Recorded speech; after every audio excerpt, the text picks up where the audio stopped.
تخيل إن حد بص في عينيك وقال لك هديك 50,000 دولار، بس لازم تدخل المكان ده لوحدك خالص لمدة محددة، ولو طلعت قبل ما المدة تخلص مش هتاخد ولا مليم. دي أماكن الناس حاولت تقفلها، أماكن عليها تحذيرات على الباب، بس دايما في حد بيقول ماشي، حد بيدفع وحد بيدخل. بس السؤال الحقيقي مش مين بيدخل، السؤال هو مين بيطلع. يلا بينا. أولا، سجن إيسترن ستيت، أمريكا. كان سجن، بس مش أي سجن. كانوا بيحبسوا الناس سنين، لا نور ولا صوت ولا حد يتكلموا معاه. التحدي؟ تقضي ليلة واحدة في الحبس الانفرادي. إيه اللي حصل بجد؟ واحد طلع بيصرخ إن في حد واقف في الزاوية، واحدة صحيت مشلولة، واحد تاني كمل بس ما قدرش يتكلم لأيام. حتى الحراس مش بيرضوا يقعدوا لوحدهم هناك. بعد كده غابة هوية باتشو، رومانيا. أهل البلد بيسموها غابة الانتحار. تقعد من المغرب للفجر في مكان معين، من غير نور ومن غير موبايل. ناس طلعت فاقدة ساعات من الذاكرة. تسجيلات صوتية لقطة أصوات ما كانتش موجودة. واحد طلع وقال الغابة كانت بتراقبني. وبعدين في فندق سيسيل في أمريكا.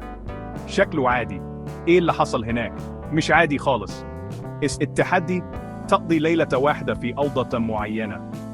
الناس كانت بتصحى على صوت نفس جنب ودنها، أو تشوف خيال جنب السرير. واحدة قالت إنها شافت نفسها وهي نايمة. الفندق غير اسمه، بس اللي عايش هناك لسه عايش. رابعاً، جزيرة بوفيليا، إيطاليا. ممنوع الدخول ليها رسمياً.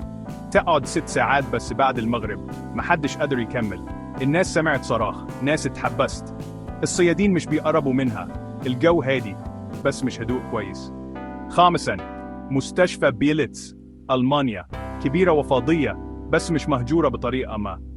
التحدي؟ تقضي الليلة في جناح العمليات القديم. الدوات بتتحرك لوحدها، خطوات بتتردد، كلمات بتظهر على الحيطان. آخر واحد ساب الفلوس وجري.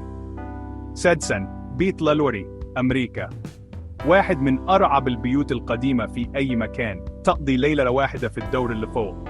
الناس بلغت إنها سمعت سلاسل، صراخ، أنين. واحد طلع وقال البيت مش مسكون، البيت عايش.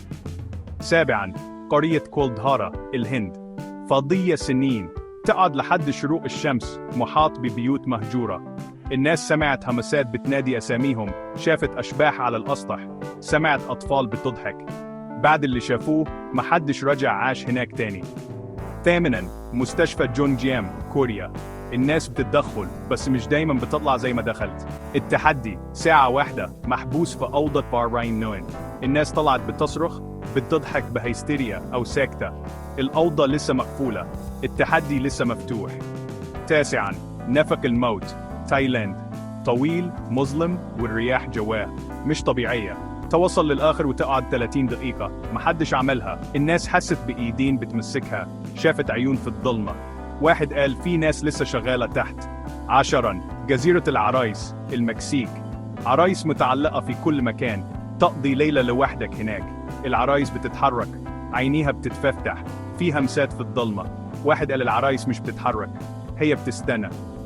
الموضوع كده، في ناس بتروح عشان الفلوس، ناس عشان التحدي.